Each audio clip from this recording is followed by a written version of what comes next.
106.7 WTLC, Indy's R&B leader, the new home of the Ricky Smiley Morning Show. I'm Karen Vaughn, and we are back with Stevie Wonder. And Stevie, what would you say to those that have that fear and have that hate in their heart to begin the healing process to where they can love? Because clearly something is going on within them that they have these different feelings and insecurities in regards to themselves that won't allow them to love the way that they should.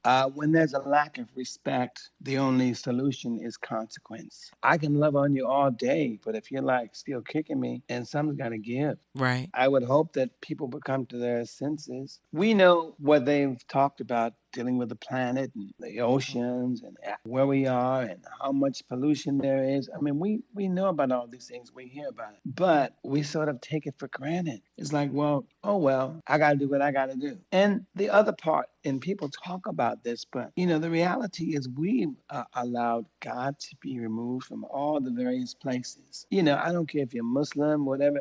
Christian, it doesn't matter what religion you are. But if you don't live in the spirit of what you say you believe in, for real, if you take it from every place, if you don't want to say Christmas anymore or whatever because you think you're going to offend somebody, really? And it doesn't mean that you have to celebrate if you don't believe in it, but you have to honor the feelings of people that need a spiritual margin to live in.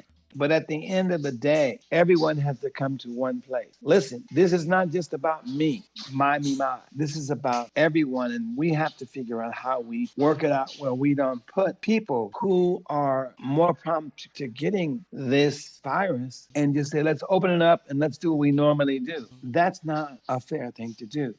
People have to take a position. You can't just say, look, as a leader, you can't say, well, look, I'm going to leave it up to the various states decide how they want to do it. It's direction. It's like if I said, look, I have a band. They're going to do a song. They know the song. Well, they kind of know it. We never rehearsed it, but I'll let them just go for it. I won't give them no direction at all. Just whatever you do it. Yeah. It's going to be jumbled. So it's the same thing. It's the same math. You have to have order and you have to have leadership. Leadership with direction and everyone coming together, as a collective. We saw that here in the city with the protests after Sean Reed's death and the protests that happened, moments after he was shot right there at 62nd in Michigan. And then the next day, everyone coming together and wanting justice and wanting someone to be held accountable downtown, that there was a protest that turned into a march downtown. And then the night after again at 62nd in Michigan. Here's what happens, in my opinion. There is no consequence. There's a consequence for people, but not for people who are supposed to have to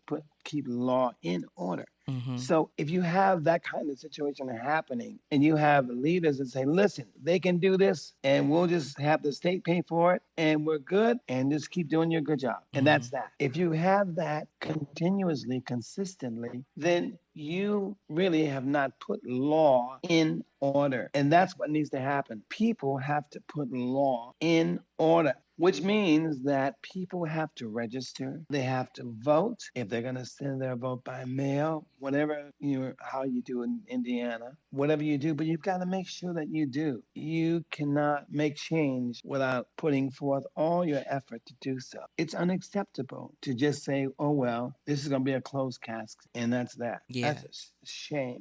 It is.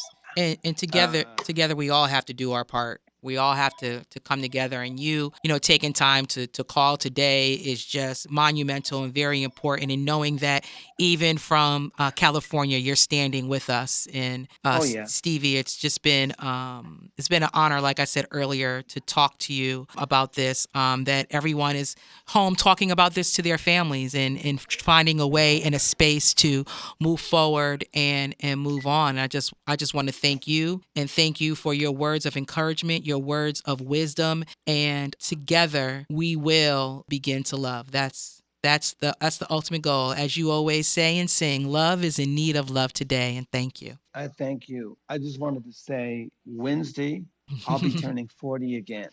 So Yes. at 70 years old, I've decided God has blessed me with more life as it's promised three Hmm. score and ten. So I will have reached that. And so I'm thankful to be alive. I look forward to doing even more for my family culture as well, the world culture of every. I always say every day, God, what do you want me to do? What do you need me to do? I'm here to do whatever you want me to do to lift humankind. That's why I get songs, and I thank God for Yes, and we thank God for you and happy early birthday. And on Wednesday, we have specialty programming because we here at WTLC, we're going to be celebrating with you. When we say about everyone coming together as a collective, I'm actually planning that out now. So we've been talking about that. it for a couple of weeks. So Wednesday is going to be a special day here on WTLC. Well, WTLC, thank you for celebrating my birthday. I'll be checking you all out. We would love that. We would love that for sure. Thank you. All righty. All right. Thank God you. bless you. God bless you. All right. All righty. Okay. Bye bye. Indianapolis, the legend has spoken. Thank you so much again to Stevie Wonder for taking the time to chat with me today. But I looked at it as it was a conversation for all of us. And yes, love is definitely at the forefront, and we have to give love and share love and show love so much more, and especially help those that haven't loved and don't know how to love. We have to extend our hand. We have to reach out, and let's start doing that together.